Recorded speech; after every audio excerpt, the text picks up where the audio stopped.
कुरुक्षेत्र में आज देश के पहले प्रधानमंत्री पंडित जवाहरलाल नेहरू की 134वीं जयंती कांग्रेस कार्यकर्ताओं द्वारा मनाई गई। इस मौके पर पूर्व मंत्री एवं कांग्रेस के वरिष्ठ नेता अशोक अरोड़ा ने नेहरू की प्रतिमा पर फूल अर्पित कर उन्हें नमन किया।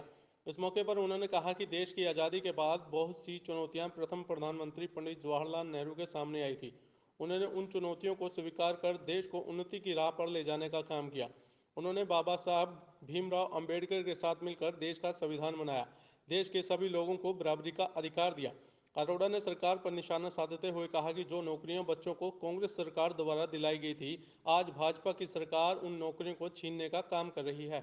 आज इस देश के महान स्वतंत्रता सेनानी, देश के प्रथम प्रधानमंत्री स्वर्गीय पंडित जवाहरलाल नेहरू जी की आज जन्म दिवस है।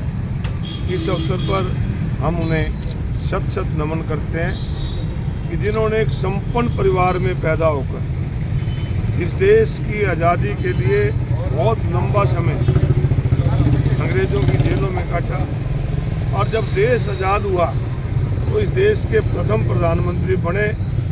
उस समय आम चर्चा चलती थी और अंग्रेज भी कहते थे कि देश तो आज़ाद हो गया, परंतु ये देश चलेगा कैसे। अलग अलग भाषाओं का में बटा हुआ देश, अलग अलग जातियों में बटा हुआ देश, अलग अलग रियासतों में बटा हुआ देश, जिस देश के अंदर खाने के लिए अनाज भी बाहर से मंगाना पड़ता था, एक बहुत बड़ी चुनौती थी पंडित नेहरू के सामने।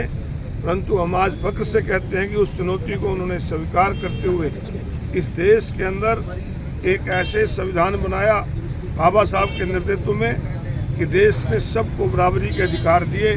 और जो देश कभी अन्न के मामले में बाहर से अनाज मंगाते थे, हमारे किसानों की मेहनत और सरकार के योगदान से आज हम आत्मनिर्भर ही नहीं, दूसरे देशों में अन्न भेजने वाले बने।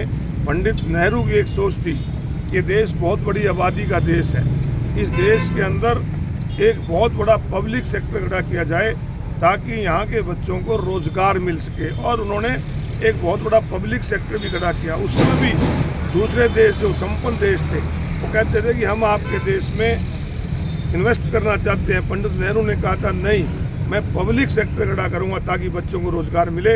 आज वो रोजगार मिला, देश आगे बढ़ा।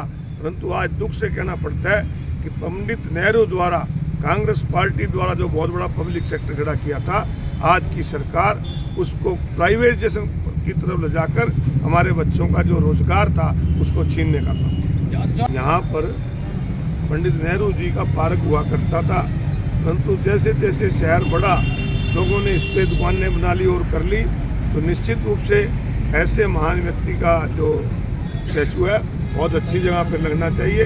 और कांग्रेस पार्टी की अगले साल निश्चित रूप से सरकार बनेगी जनता के सहयोग से। तो जो भी महापुरुष हैं, चाहे वो पंडित देश की आज़ादी के लिए पंडित नेहरू जी हैं, शास्त्री जी हैं, गांधी जी हैं, या शहीद आजम भगत सिंह हैं, इन सबको जो उचित सम्मान है वो मिलने का